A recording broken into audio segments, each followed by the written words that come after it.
cool. Do do do do do do do do do do do do. We're live, dude. I believe so. Ooh! Oh my God, we're live. How you doing, buddy? Thank you very much. Dude, Thank you very much. I feel like it's been a week, although we talked yesterday. Well, given how much you and I work, we've probably done a week's work. Yeah, maybe. Well, maybe you. I wouldn't say I would have done a week of work personally. So Kicking back, I see. yeah, I'm taking this honestly. This year, I'm taking very mellow. I'm trying to scale down as much as I can, and just focus on. Must be nice. Oh yeah, talk about it. Tell me about. Yeah, last year was fucking crazy, dude. It's just too much, especially when you run a business and there's just so many small things that happen along the way that you never expect. They're just like all of a sudden devour any time that you might have left, So who does all your billing and managing? We have a person. Oh, yeah. Yeah, we have a person for billing and all the financial stuff, because honestly we're just stupid. If it was just me or Ash or Andrew dealing with finances, we would be broke. Mm-hmm. That's just the reality of it. You have to have a person that deals with taxes and payroll and everything. It's just like it's just and all the billing issues that come along the way. So we're very fortunate that we have found the right person for it. And very trustworthy. Problems to have. Yeah, trustworthy person. But I'll tell you, it's a lot of headaches. Sometimes it's just so much headaches. Just like, give me a break. Anyways, we left off our conversation. We're having a little chat about tools, I believe. We're talking about tools and art in general. We're trying to figure out what the fuck did I do here. We're trying to figure out, how tools affect the art, and whether it's a good approach to focus on tools, and basically got into the whole art conversation kind of deal. Well, tools do affect the art, but it's not. It's only a tool, right? A good artist, a great cinematographer can make a great film with an iPhone, and a great artist can draw an amazing picture with a charcoal briquette. Yeah. I think. Honestly, I agree. I would agree. The most common question, I think I asked it before. I mean, I'm pretty sure you get that question a lot. Maybe less so because it's just being ridiculed so much right now by professional artists. It's like, what brush do you use?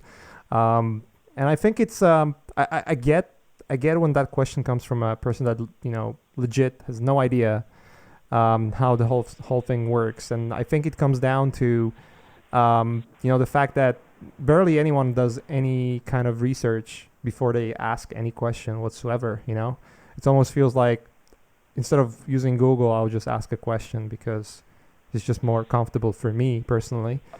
But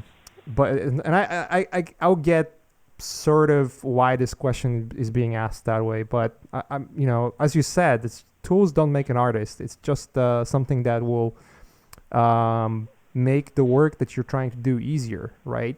And you don't want to also be so comfortable with tools that you're never challenged. You kind of want to be in the place where the tools are. You're learning tools to challenge yourself, to expose yourself to new ideas and techniques that will make your art better, not necessarily easier. Wouldn't you agree? But I think the real tools that you have to work with are the larger abstracts: color, value, composition, line as design, pattern making. I think that's what's in your toolbox, not necessarily which program you're using, because there's amazing people doing amazing art in their own way. I got to see Mobius draw once, and he drew the head, and then he drew the foot, and then he filled in the in between. And, technically that's the wrong way to draw, but he's Mobius, and he's amazing. And so there's no wrong way, Everybody, I think, can figure out their own best way rather than thinking that somebody else has the answer. Right. Yeah, there's something interesting. I'm curious, what do you think about the purists? I'm pretty sure you've been in this industry for a pretty long while now, way longer than I've been in this industry for sure. And I remember, it was like a decade ago, or even more than that. Everyone would be so obsessed about like, oh, you're using photos to finish that concept. You're cheating. It's just like being very demeaning about trying to achieve something with finding a better way and maybe more productive way of doing it.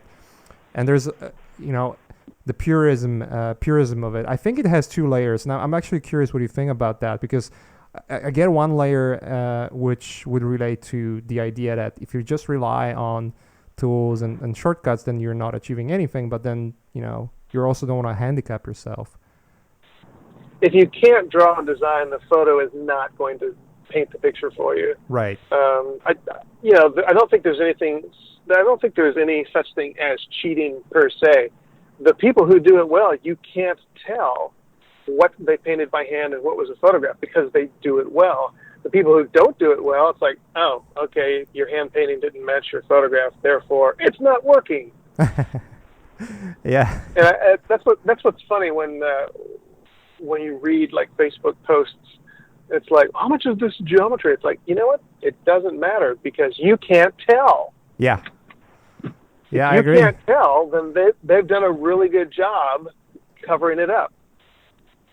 I would say say you're correct, sir. I would say how much of the work that when you look at the original matte painting very good Al Whitlock did, that Zeppelin was so complex to draw with that ribbing and those concave surfaces in perspective, and they had this beautiful model that they shot photographs of the model, did giant black and white photograph blow-ups, pasted them onto the glass and painted over them. Is that cheating? It's like, no, because it made the shot work and it took less time, and you can't tell. And you get it close.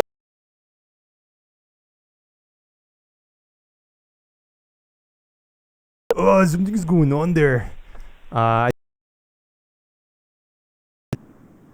I haven't seen it yet. I think it might be working. Let's see. Signal working now? Is the signal working now? Let's see. I have like yeah, it should be working now. Good. Okay, we're back.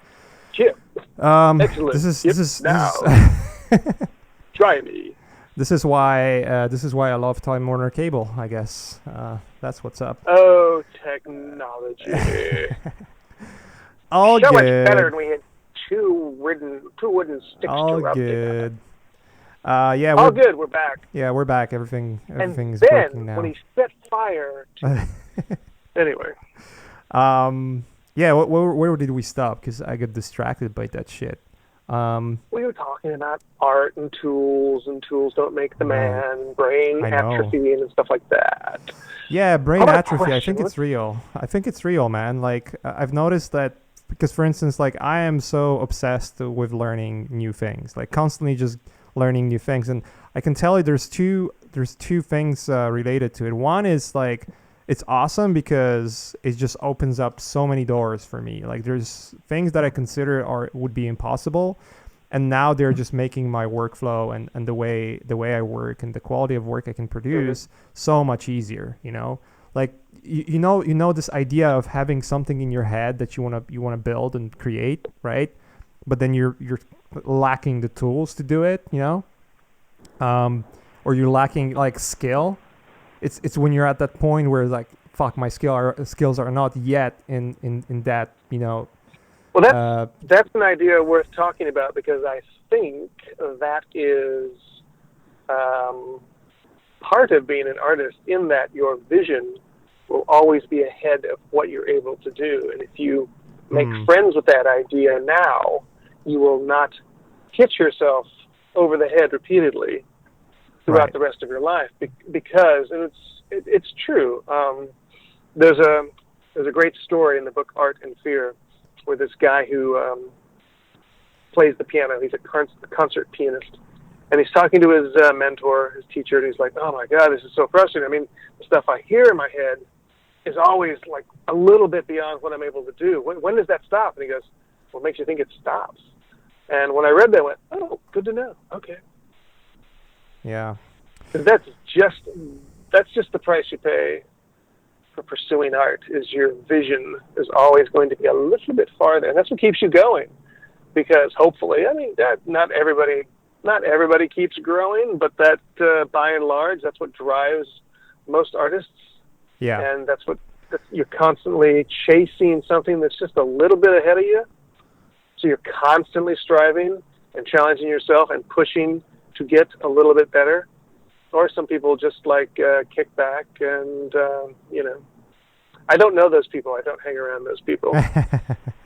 Yeah, you don't want to be around people that are just like, or maybe you want to, depends on the why you're hanging out with people like that. No, I don't think so. It's so demeaning though. Like, it just sounds so demeaning. Why would you hang around with people like that?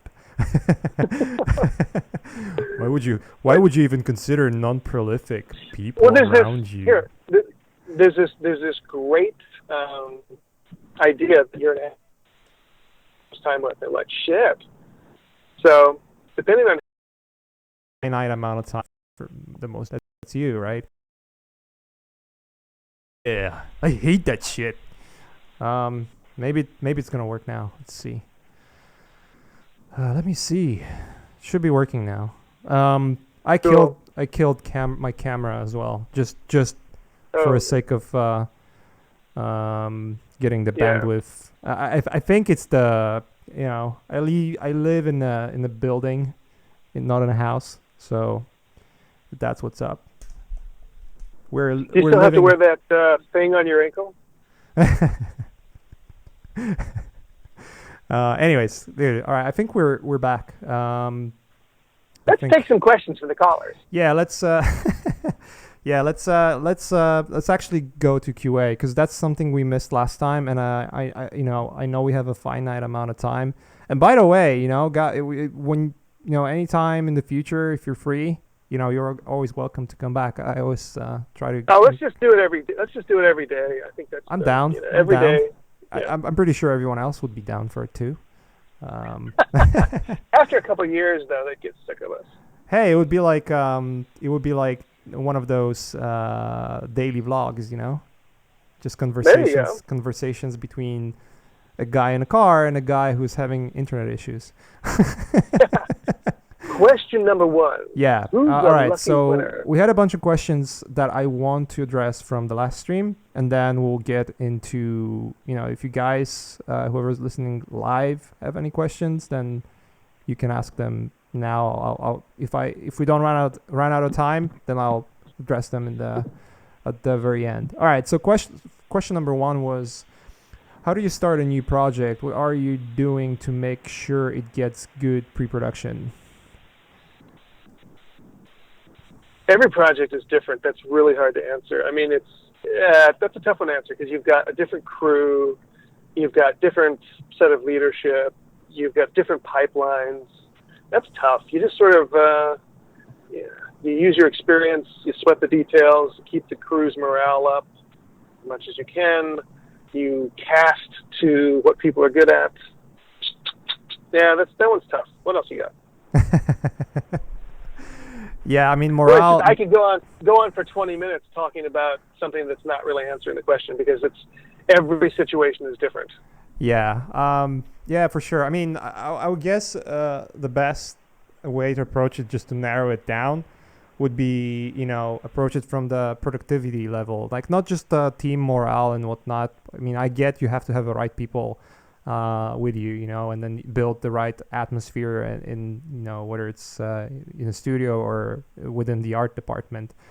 But I guess for that person, it would be just maybe looking at the actual workflow, like what do you think is the most important part of it, just to make sure that when you go into production, you're hitting the ground running, instead of just instead of just being, But completely but see unprepared. again, every production's different. Sometimes, there's the unexpected plot twist right in the middle of production, and everything gets thrown into the air, and you have to start over with a whole new set of players. And there's there's no pat answer. There's no easy answer for that. That does happen a lot in the film, I would say. Oh my Specifically goodness! in I the mean, film. we used to joke that like if you're the first director on the film, that it's like wait till around the third director, and then they'll you know. Yeah. But sometimes it'd go through one or two before they landed on the Yeah. final director. What's the next question? Yeah, it's kind of funny, right? Like you get some people don't realize. Oh yeah, but, it's hilarious. Hilarious. It's I cry it's every so night. funny, man. Oh yeah, fucking hilarious. Yeah, it's the Pesci. worst thing. Fucking hilarious. Did you ever had a project where you started and then the day after they would come in and say, yeah, we're done. I've heard The those day stories too. after? Yeah, a day after. No, not yet.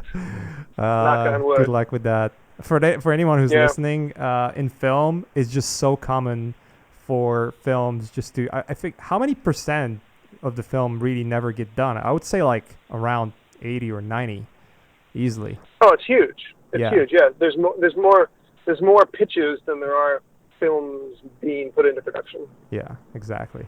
It's Thank fucking God, it's right? fucking 'Cause how else bananas. are we- how- It's fucking bananas in my opinion, but yeah. Anyways, it's good work. second Work is question: work. where are you working now? As you left Naughty Dog, freelance? I'm working now. I'm working on Spider-Man, the animated Spider-Man, and it's fantastic.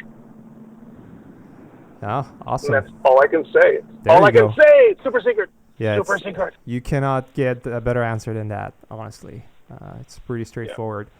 Does Naughty Dog accept painterly realistic style concept art, or is it has to be a photoreal quality? And I would distill this question really to, I guess, the trends. What do you think? I mean, I know you're gonna answer it's project specific, but Well, I think if you had to sum up the style of Naughty Dog, it's painterly photorealism.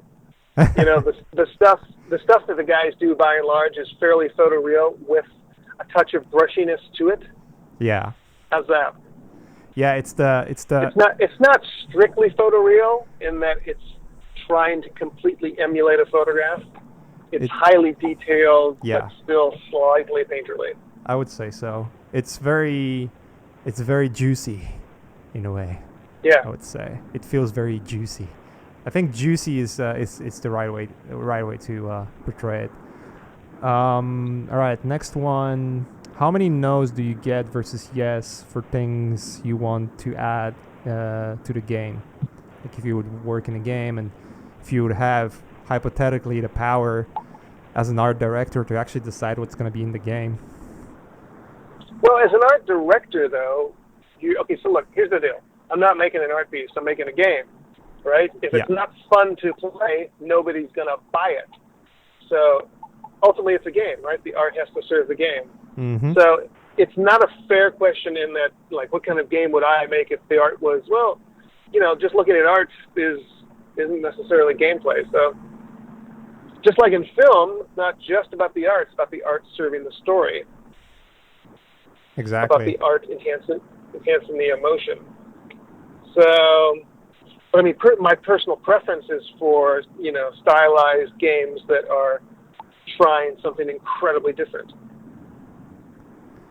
Yeah, that would Just be. because it's so out of the wheel, it's so out of the box. It's just like, oh wow, that's cool. They've made me see the world in a different way. Nice. Yeah, makes sense. I mean, there's always politics involved. I mean, Naughty Dog was pretty good because, you're an ex-Naughty Dog right now. I'm as well. You have a better perspective because you worked there like way longer. But to me, it wasn't very corporate. I don't know how it is now. I feel like obviously because of the scale of the team, it's slightly changing, but. That's normal when the team grows to big sizes. There's always some kind of structure that you need to start adding, but it always felt like you had a say, and if your say had a merit, it would be there. But it's not just like merit. It has to be appropriate. It has Yeah, to, yeah, of like, course. is it enhancing the game, or are you just fighting for something because you want to? Yeah, yeah, absolutely. Like, yeah, Next, it's not next.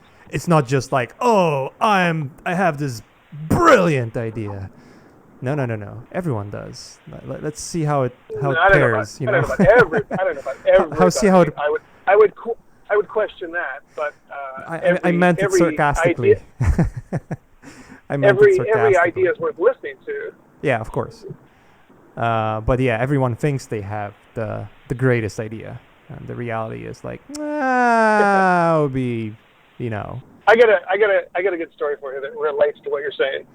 So I heard this from Rob Reiner, and he was talking about like how actors see their parts in scripts, because every actor thinks that this, he's the main character. So the bartender in the script thinks that, the script's about this guy and the bartender, and these people come in and talk to him. I thought that was funny, because it's very similar to how everyone kind of sees their role. It's like, well, no, I've got the answer. No, I've got the answer. No, I've got the answer. That is true. Everyone has the answer. That is true. That is true. Like, I remember that I spoke about this with Bruce. He was on my podcast as well. And we talked about, when we were starting The Last of Us, like everyone wanted that specific texture piece to be the best shit, like that is going to be the most epic element hidden behind the wall that you will never see. Yeah, it just has to be. It has to be within the context of what the game itself is trying to present. And if it's supporting that context, then yeah, it's a good call. If not, then yeah, move on. Let's see what else.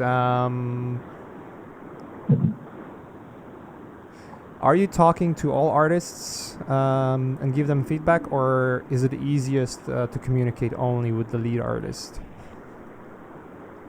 You're in a very different spot, though. Like, it's not like you have a lead artist, right?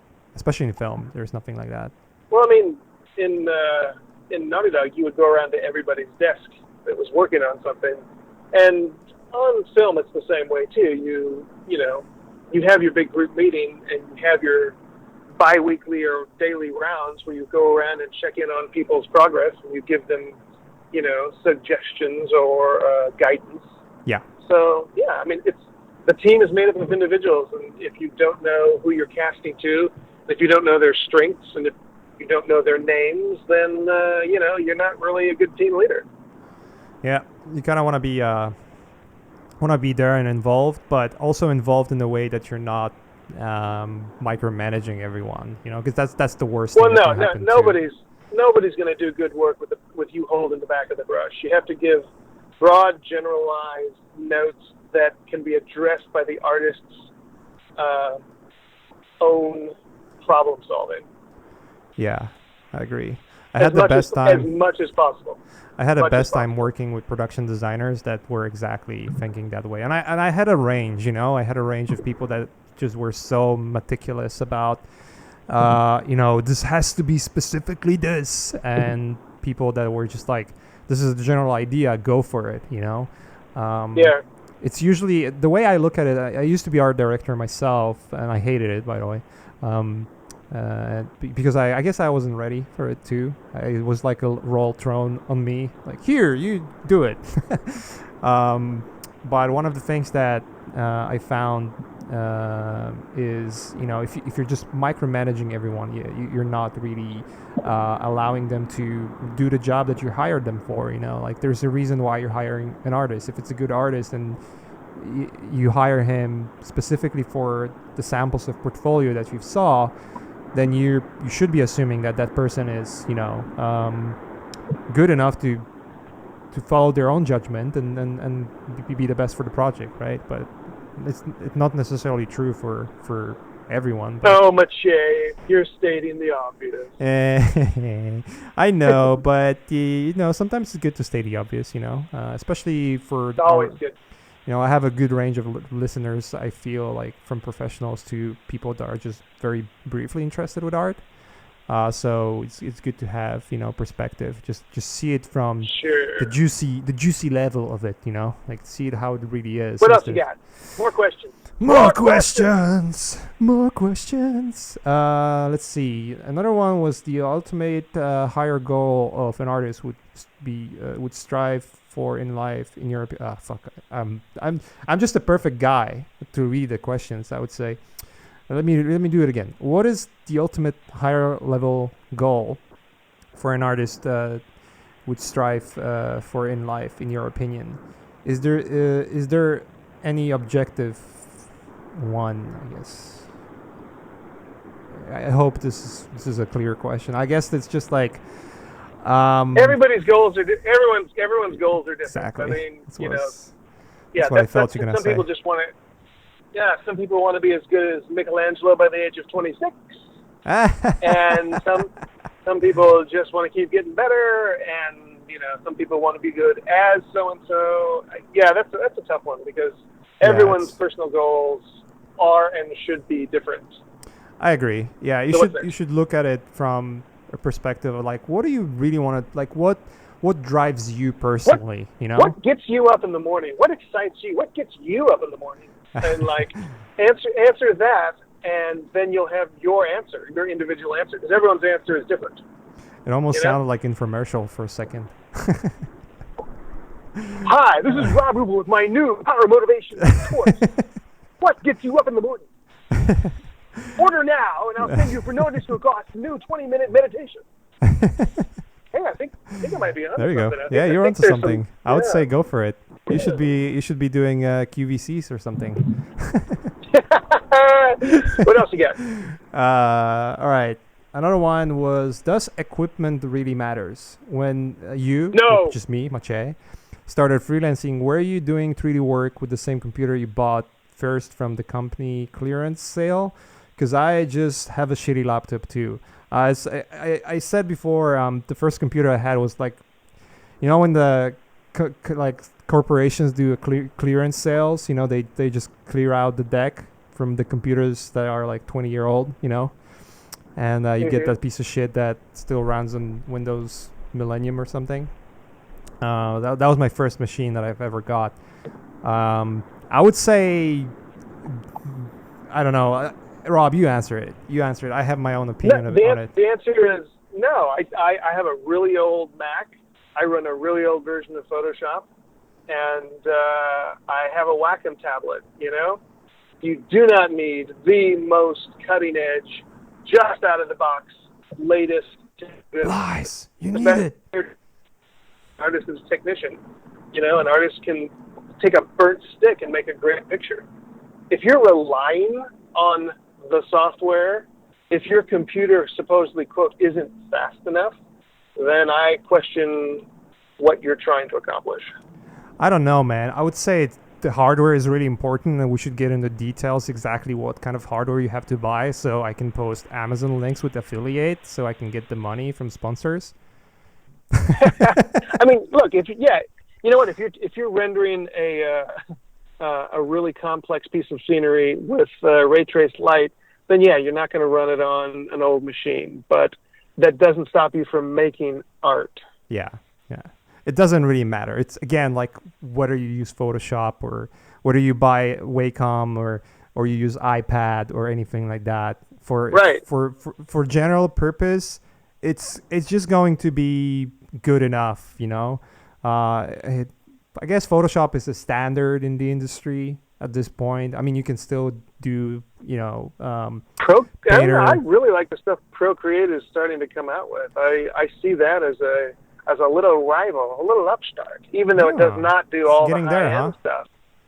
In terms of painting and that perspective tool, it's pretty nice. It's getting there, huh? Slowly but surely. Yeah, I think so. Cool. Yeah. Good enough for me.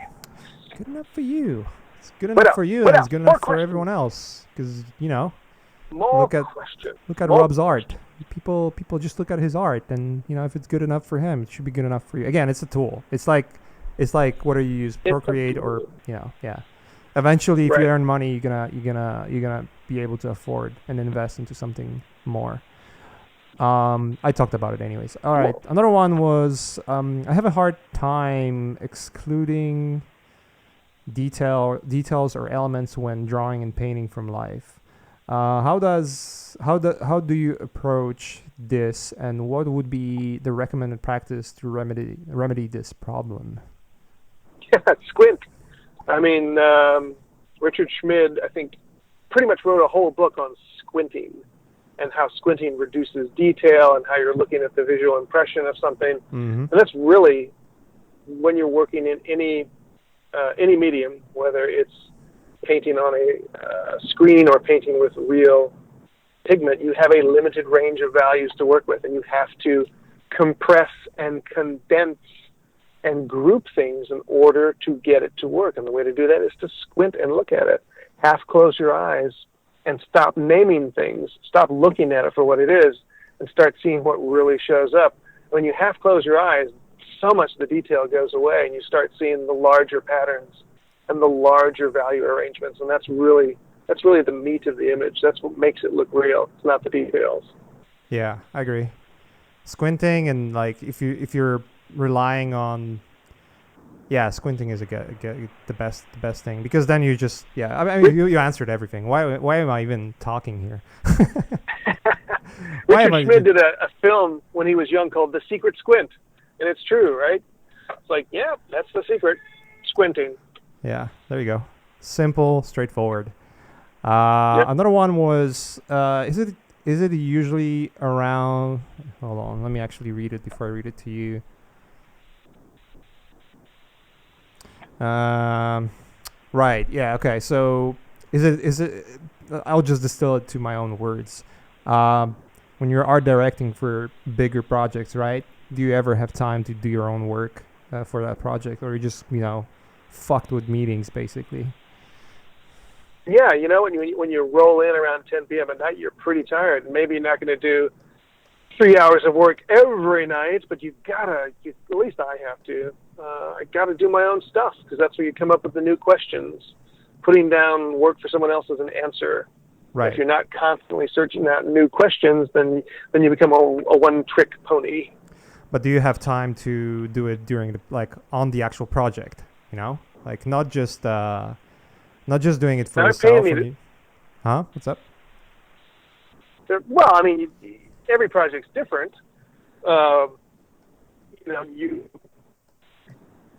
The work is, I think you're breaking up, dude. You're breaking up. I cannot hear you. Do. I guess what Rob was saying is it's just every project is completely different, and it depends. I've seen Rob doing it actually. Can you hear me? Yeah, I can hear you now. There you go. I was saying that you've done some of that during Uncharted. Oh, L.A. But can you hear me? Yeah, it's breaking up a little bit, but it's getting better. Oh, good. We all run into technical issues. But you don't just try something. You've got to have a fair amount of confidence that it's headed in the right direction. Mm-hmm. You know what I mean? Yeah, you were breaking up for the longest while, so I don't know what was the first part of what you were saying. Oh, I just gave away the secret to the universe. No, I just said sometimes you do have time to do that. I mean, apart from being in the meetings and leading the the project itself and leading the vision. No, but yeah, you pick your project based on. Well, I mean, work on this film was because it was so stylized, and I hadn't done anything stylized for a long time. So for me, that was keeping it fresh. Well, there you go. There's your answer, guys. There's your answer. Yep. So that would wrap the questions from the last one. I still have few from this round. From this round of call. Let's jump into that too. How do you balance productivity, social life, and health? Have you felt like you're being an anti-social, sitting all day in front of a computer, or sketching because you're just so stoked about art in general, Well, I would say the artistic life is not a balanced life, but you try to you try to make time for you should make time for your friends, but let's not kid ourselves. It's not a balanced life. Yeah. You know, artists aren't necessarily like balanced people because they're possessed by an idea.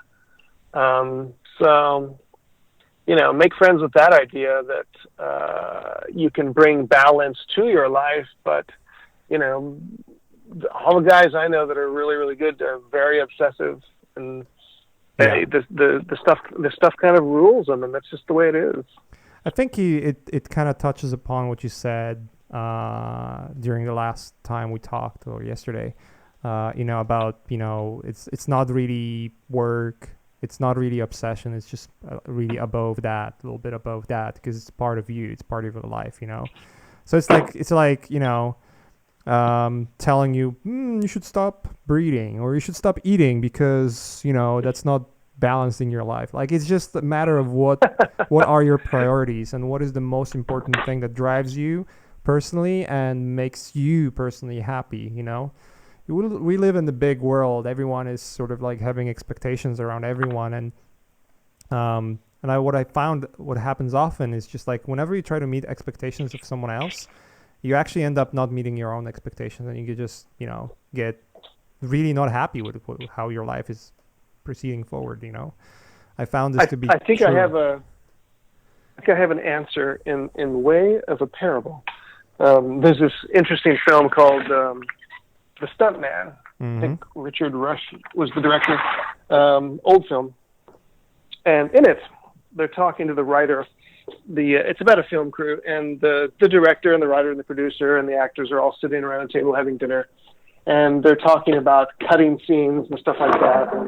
And they ask the writer, and they go, because they're talking about, it's my film, you know, this I want my so and so. How would you feel if we told you that your daughter would look better without her left arm?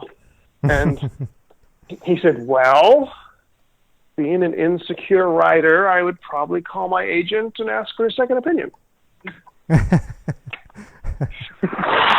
So we're not, it's not a balanced life. Yeah.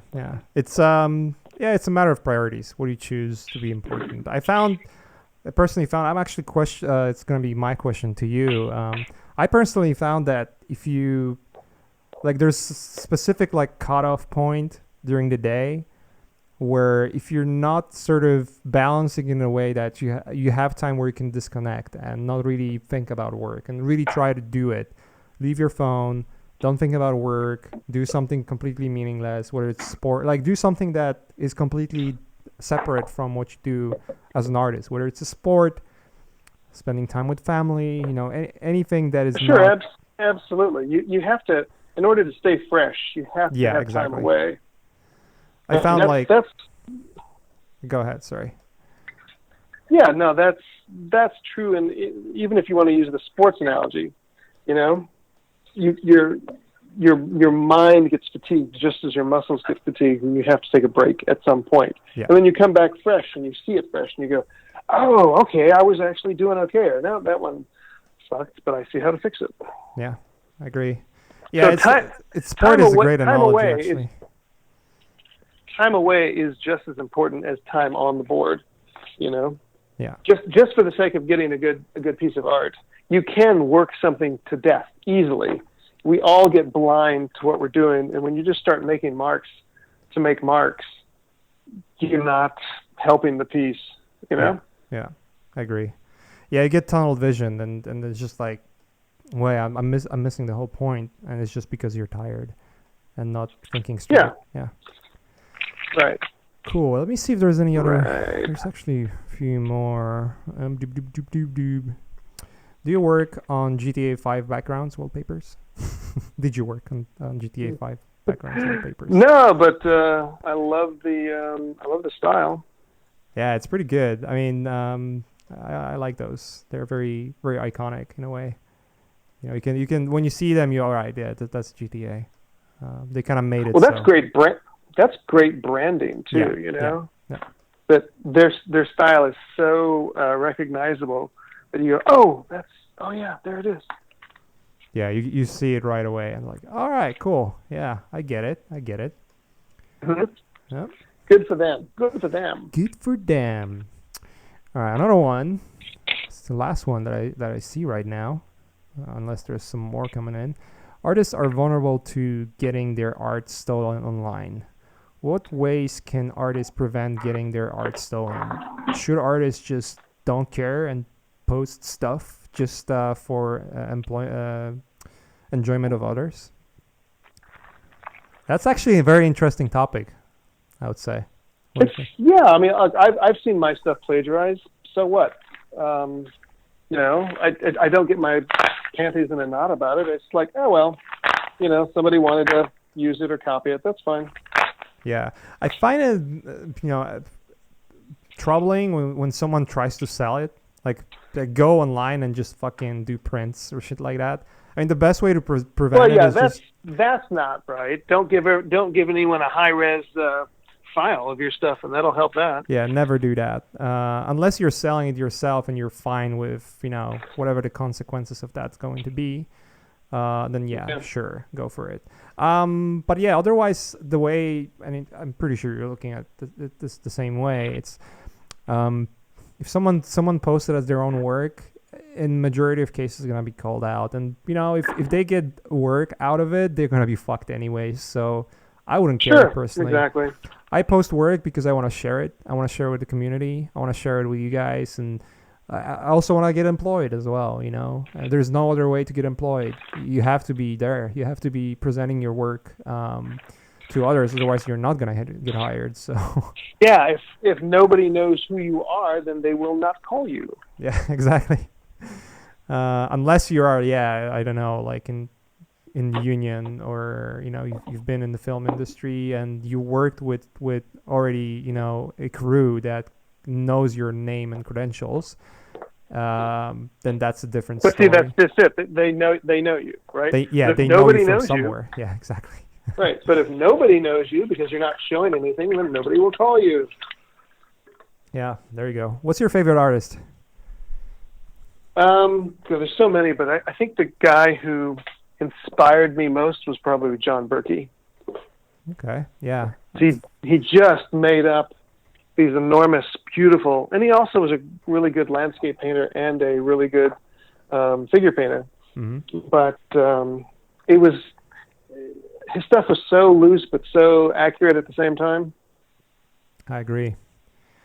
He is. I think I even have his book. I might have his book. I don't know. I'll have to look into. I get to meet him before he died. He was a really amazing artist. Damn, dude. I'm jealous now. Yep.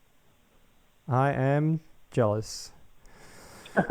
He was really a bright guy because he really understood optics, and he had all these really cool things in his studio that helped him see the painting from a distance immediately. But he figured it out all on his own. That's awesome. Quite a clever man. Quite a clever man. It's very difficult. He made his own paint. He was into it. Oh, for sure, certainly. I found it's really difficult to find answer to that question if you would just tweak it a little bit and say, what's your favorite current artist, or what's your favorite digital artist? It's gonna be a little more difficult to answer, I would say. What do you say? Yeah, that's totally hard. There's a bunch of guys that I'm following on Instagram that are really cool, but it's much more stylized and it's much more character driven. That's just where I am this week. Yeah. I found it like Instagram is a very interesting place because it just has those nuggets that you otherwise would be missing from all other places. There's certain breed of artists that just only post on Instagram, and they're fucking amazing. And you never see their work anywhere else. The interface is so clean. Yeah. It's all on the phone and shit. You cannot copy and print it out and sell it, so it's all good. Well, you can actually. That fine artist in London did actually do giant photo blow-ups from other people's Instagram accounts and sold them as fine art. What? On purpose to show that look it up.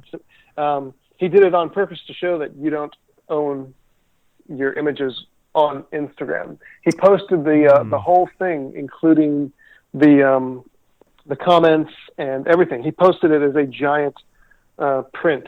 I'm pretty sure it might have looked like shit, though. But you never saw. But the concept itself was like, wow, ballsy. All right. Right. It reminds me like going to LACMA, you know? It's like you see a chair, like, oh, I'm going to sit down. No, it's art.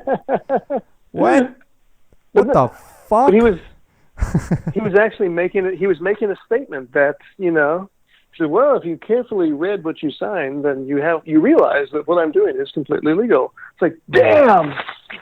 Well, that's like a business class for you there. Read the contract. Yeah, there you go. That makes a lot of sense. We all click agree. I agree.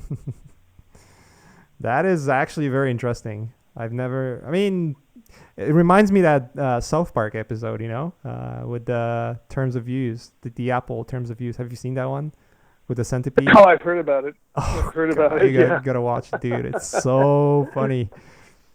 It's like everyone knows but one person. And it's like, you don't read the terms of use? Like everyone does that. Like what?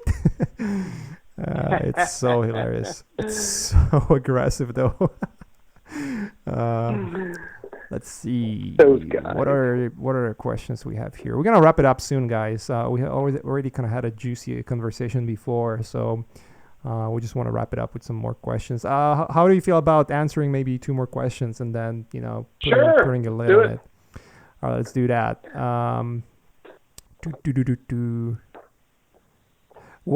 That's a good one actually. I feel when is an appropriate time to change a job or look for a different place to work? An appropriate time? Well, yeah. Usually when the project's finished, halfway through is not the best. Yeah. Depending on your role, but emotionally when you feel like you're no longer contributing, when you feel like you need to do something else, But come on, let's be grown-ups about this and give them a little bit of warning if you're going to do it halfway through a project. Yeah, I would say if you're in film, don't do that. Like just finish the project. Yeah. Because you're gonna burn all the bridges and you're never gonna get hired ever. So in film, they're very meticulous about that. You are not kidding about that. Don't try that shit on a film.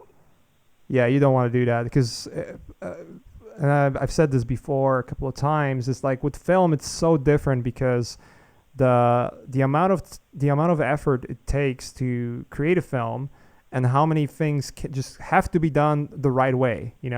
Like there's no way you're gonna have another few months to fix shit. Like in games, you can just like, we're just gonna postpone, the release. That happens quite often actually when you follow the games. Oh shit, it's not gonna get released on time. That almost never happens in film unless studio just like, unless it's a studio call where it's like, it's just not fitting our marketing needs. But that's when the film is already done. I worked in one film like that, Seventh Son. That was the first film I ever worked on. And it was released like after several others that I've done completely from scratch, because like it just didn't fit the right window for marketing, and the film was done already. But yeah, don't do it in film. You're gonna burn your bridges. The film industry is very small, and I guess I don't have to say that for anyone who's already in film. They already know that. In games, you have to get like it's good to stay till the end of the project because you're going to have something finished. But if you're dreading to come to work and it's just making you super unproductive, I would say look for a new job and, just give enough, heads up. Have a conversation. If you need to leave before it's done, have a conversation with your higher ups and let them know, Yeah.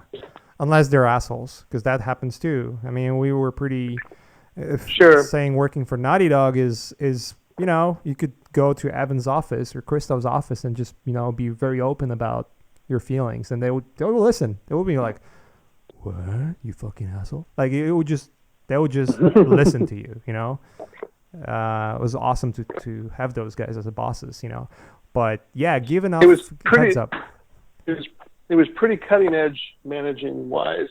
They were definitely forging some new territory there. Yeah, and by the way, it's rare. It's rare. We're talking about Naughty Dog here. We're not talking about Studio X, Y, or Z, you know. So, all right, let me get one more question and let's wrap it up here. Let's go to this one. It's very open ended, but I'm actually curious. What's your perspective on it? Can you share your thoughts about how to build your own style? Don't worry about building your own style. There you go. I think everyone is so upset. You have your own handwriting. You have your own way of talking. You literally have your own voice. You have your own style too, if you can just get out of your own way. And I think everybody is not everybody, but most people are obsessed with finding a style. You already have a style. Gravitate toward the things you're interested in, and don't worry about trying to come up with a style, and your style will emerge. Yeah, I would agree. I used to think that the other way, you know, like, shit, I need to create my own style. Like, I feel like I'm copying X, Y, or, you know, I feel like my work looks like this or that. And the best way to prevent yourself from doing that, obviously, is just don't look at concept art or illustration. Look at other sources of inspiration. You know, there's so many. I only go. Stop looking. Yeah, exactly. You're always gonna want to look for some kind of reference, you know. If you want to be inspired, like if you're looking for inspiration, that's one thing. For some people, it's easier to, you know, come up with something in your head and then try to visualize and then gather all the information you need. But you know, like for me personally, I always think about the main idea first, like what am I trying to say here, what is in my head. But it usually forms better when I actually see something, and that's not necessarily. I used to be driven by looking at illustrations, like I've said it before, I felt like I'm more of an illustrator than anything else. I never considered myself a designer for the longest time, because I used to be inspired by other illustrations or other concepts, you know, and that was never something that you would consider to be original enough, you know, at least for me personally. But the more you grow, I feel like the more sources of inspiration you find, and eventually you're gonna reach the point where you're gonna have a large deck.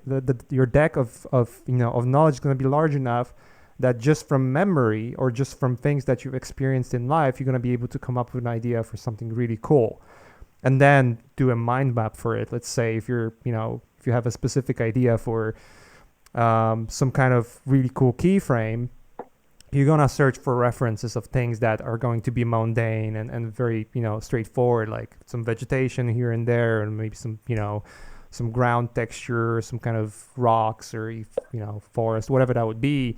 But then your main thing, you would try to design from scratch, and then find references for materials that you feel like are matching your vision. You know, that's at least how I would approach it. How's this for an idea? So, by way of illustration, I'll tell you a story about Charlie Bird Parker. So Charlie Parker, famous jazz musician, for the people who've never heard of him.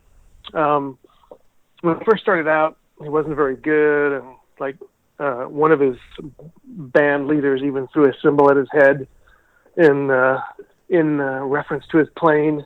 And so he goes, all right, I got to get better. So he goes away for literally a couple years and doesn't listen to anyone else's music. Mm-hmm. And he comes back and he starts playing, and people are going like, "Way, where did you come up with that? Where did you find that? Where did you come up?" He said, "I've just been wood shedding. And what that term meant was you went away by yourself for a while with no outside influences, and just sort of worked on your own sounds, the sounds you were making, and discovered something new without the outside influences."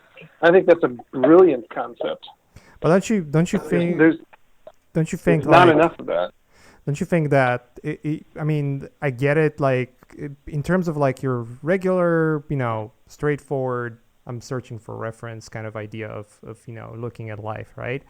I get that that's the right approach. Like this is actually what I would suggest. Do it. Like try not to really look into whether it's concept, fashion, whatever that is, right? Like if you can find something out there just by not looking at anything that it's pretty obvious, that would be the way to go. But don't you feel like with him, there must have been some kind of influence, I look at it from... No, I think he came up with his own sound without the influence of others, because if you keep looking at like so-and-so, how does so-and-so solve it? How does so-and-so solve it? You're never going to build your own quiet... Oh, yeah, I agree on that. I agree 100% on that. Like not looking for influences in sound for, whatever else, whoever else is doing, or hearing other music or whatnot, right?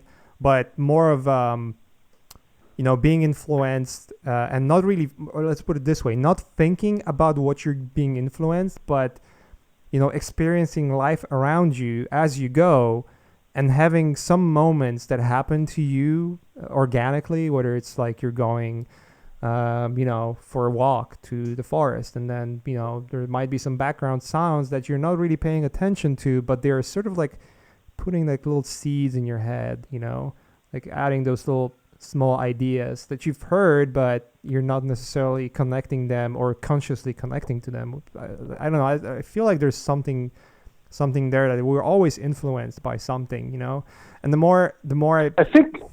Yeah, go ahead. Sorry. I think we're talking about the same thing. We're just talking about it in different ways. Right. Maybe so. Yeah. You have to, so.